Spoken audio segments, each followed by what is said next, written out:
Welcome to my channel, to everyone who's new here, and of course to those of you who are back again. Great to have you here. In this video we are going to talk about SUI, Avalanche, HBAR and Dogecoin. Things remain exciting, so make sure to watch until the end. So let's just jump into SUI. So what did we say about SUI? Let me first get out those price tags. So we have said that we broke a falling wedge to the upside, and the target is ongoing $3.85 to $3.94. So why do we have the $3.94 also in the chart? Because if we go into the 50 minutes chart, then we have a very small fair value gap here. So basically we don't have to hit it. But as you can see right here, we went into the take profit area. Here was a fair value gap up to $3.87. We closed it 100%. So I can take this one out of the chart. This chart pattern worked pretty good. So let me also delete this one. So what now? I think that we have built up a huge bearish divergence in the RSI, and we are forming currently a double top pattern. As long as we don't break here over the previous resistance to the upside, we have a bearish pattern in the chart. We can also get another push, sell off from here, then we would also get a head and shoulders formatation, which afterwards plays off also bearish. So what do I mean with bearish? In my opinion, bearish means that we are just going to close this fair value gap. And I will put you here two price marks on the chart. So the area between $3.52 to $3.60 is going to get very interesting in my opinion. There we have a huge fair value gap. If we close that fair value gap, we can continue getting higher prices.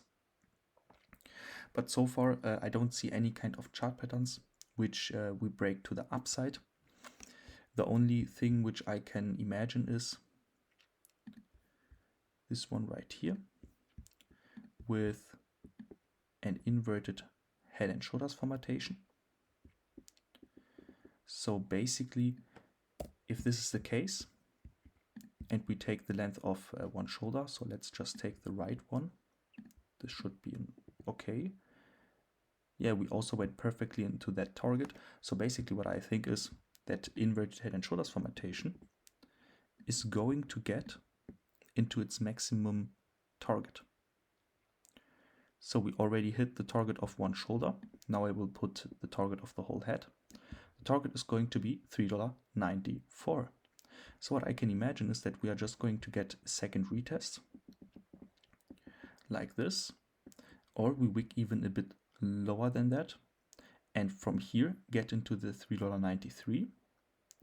Or second scenario, we just go into the $3.93 right now, and from here sell off. Afterwards we have to see how we are going to sell off, because if we are going to sell off in a very corrective way over the weekend, then we can form more bullish chart patterns which direct us into higher prices for SUI. If we sell off sharp, then we can't see any kind of chart patterns which can develop, and then we have to see where we are going to sell off. So let's just jump into Avalanche. So Avalanche has a bit more upside potential. We have said $23.60 to round about $24 is going to be our target, because there was a fair value gap. So this whole area here was a fair value gap. We closed most of it. I can take this one out of the chart, this one too, and let me take this price mark as well from the chart. We still have the target ongoing of $24.63. So basically I can still imagine that we are going to get a bit higher, but we are already forming bearish divergences since here we have higher highs in the chart, lower highs in the RSI, and we are forming more bearish divergences right here, where we have on the short term higher highs in the chart, lower highs in the RSI. So We are also, in my opinion, within a rising wedge. And this rising wedge is going to break to the downside at currently $22.4. If we now break this rising wedge to the upside, then we invalidate that chart pattern, and then we can also continuing getting higher prices. It doesn't mean that we are just going to get into the $27 in one push, but it means that this pattern would be gone if we get our nice push. Then we can still get a pullback to fill the fair value gaps, but the rising wedge formatation is invalidated. So I can then delete it from the chart, and we can get this move afterwards. If this is going to happen, very positive. If we break the $22.40 to the downside, then we can think about getting prices again to those lows right here. So what about HBAR? We have said about HBAR that we have an inverted head and shoulders formatation, which also broke to the upside. So left shoulder, head, right shoulder. We didn't got into our first target. Our first target is the least bullish one. Yes, the left shoulder. We put it to the breakout point, and we didn't get there. 27.3 cents. So what I can imagine is that HBAR is going to be a bit late with its push. I still expect that HBAR is going to push a little bit more, at least into $27.50. Sorry, 27.5 cents. There I think we are going to get rejected, so I can still imagine that once we break here, the tops to the upside, that we should see a nice push, 27.5 cents. And from here, sell off. And then we have to see if we are going to push to the upside. So that's why I will put here a question mark. I don't see any kind of other chart patterns. For the other coins, like for example Randa, Tau, we have also an inverted head and shoulders formatation, and we already went into the target of one shoulder. Those coins have currently the target of the maximum extension. We can also put the maximum extension on the chart for HBAR. That would mean that we can still push up to 28.5 cents. That would also be the breakout over the resistance, and then we can actually get into 32 cents in my opinion. But the breakout push was not even the length of the least bullish target. That's why I'm a bit more careful. I doubt that HBAR is going to be the outperformer. But also what I have said once, and there I was wrong, it was that we should see with a higher chance the 20 cents, because that fair value gap right here is huge. And I have said also that HBAR is not going to perform very good. While the other coins are going most likely sideways, HBAR should sell off. The opposite happens. So basically the other coins just made 1% profit or something, 1%, 2%, and they went a bit sideways. HBAR did 6. If I remember it correctly, from down here to up there, it's even 13%, but I saw 6%, so it was probably this kind of push here. So basically, we can also be wrong with HBAR. It might be even possible that HBAR is more bullish, but it just needs more time. I don't see it at the moment. I don't have the evidence in my opinion, because if we go into Dogecoin, then you can see how many chart patterns we broke to the upside. And here's, for example, this one right here is our inverted head and shoulders formatation. Yeah, it looks messy. Let me just delete the price marks.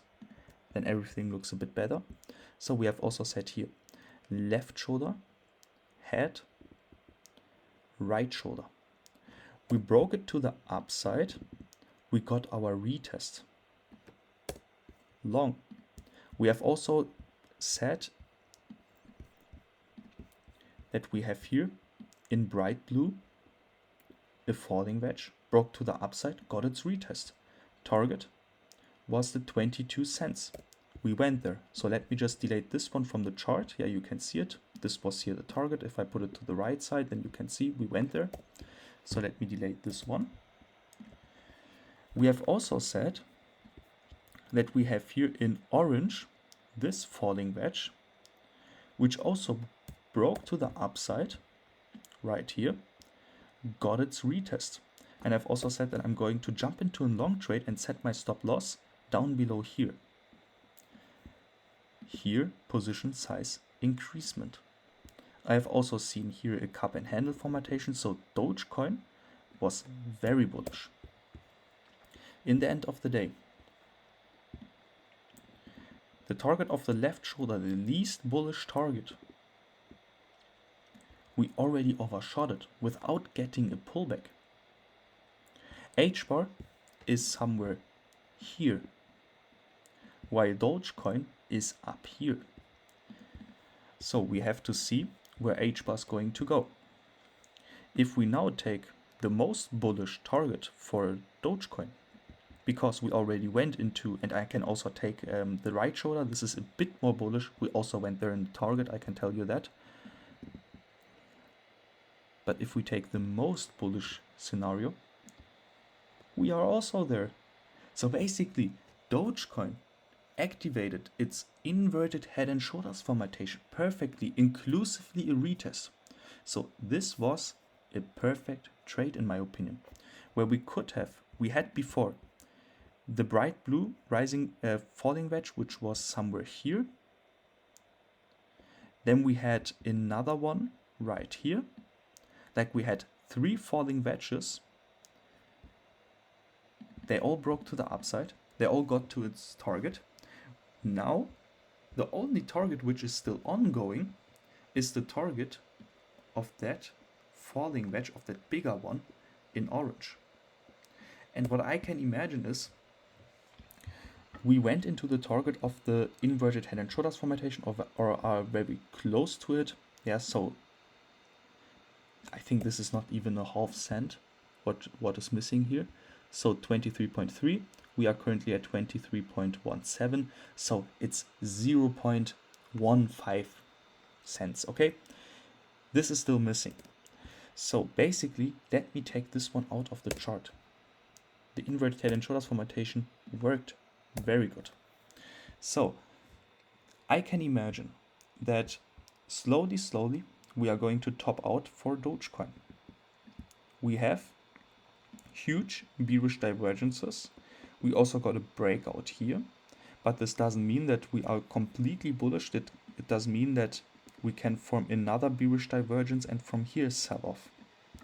So what this means is we should get a bit higher, 23.5 cents. From here I expect a small pullback, and this small pullback can even go down to 21 cents. And afterwards I expect the push into 26 cents pretty quick. So this is my current game plan for Dogecoin. I even think that we might even not get a pullback, because Dogecoin looks very good to me. We get into the maximum targets in a very short time. Like I said, HBAR is somewhere here. Dogecoin is up here. So there is a huge difference. And if we see a pullback, then it's going to give us another chance to get into the market or increase our position size. And it gives us also the chance to measure new targets for Dogecoin, since we are so bullish. So we had 4 or 5 bullish chart patterns which constantly broke to the upside.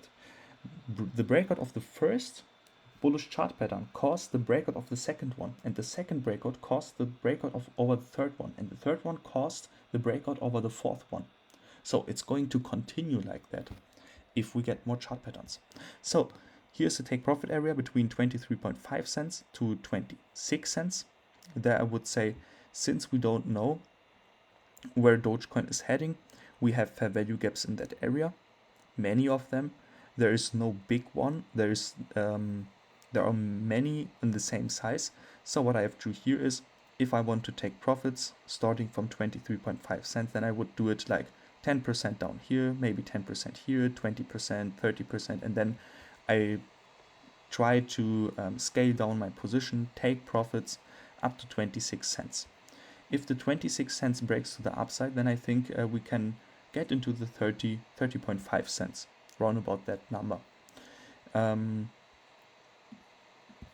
There I can also open a new trade. If we break it to the upside, get our retest, then I can jump into a new trade. It can always happen that we are going to sell off from here because we get some bearish news. That's why I don't want to keep my trade just because I think Dogecoin is going to $1 or something. I don't think that. But if I'm very, very bullish, then also I want to take a bit profits. I don't want to keep everything into the trade because who knows, maybe we are going to sell off. Trump is a bit, yeah, let's say he's a bit funny. He at least he thinks he's funny, like by tweeting something and it's going to cause bullish or bearish pushes. Like for example, there was a tweet from him. I didn't even read it. Yeah, I stopped looking for that. But he was very positive on cryptos, and then the cryptos pumped up. So basically, what if he says crypto is not so good? It's not going to work like that, or we have to overthink it. Then it's going to sell off again. So I would be a bit careful. And we see each other in the Render, Tau, Kaspa, and ONDO update.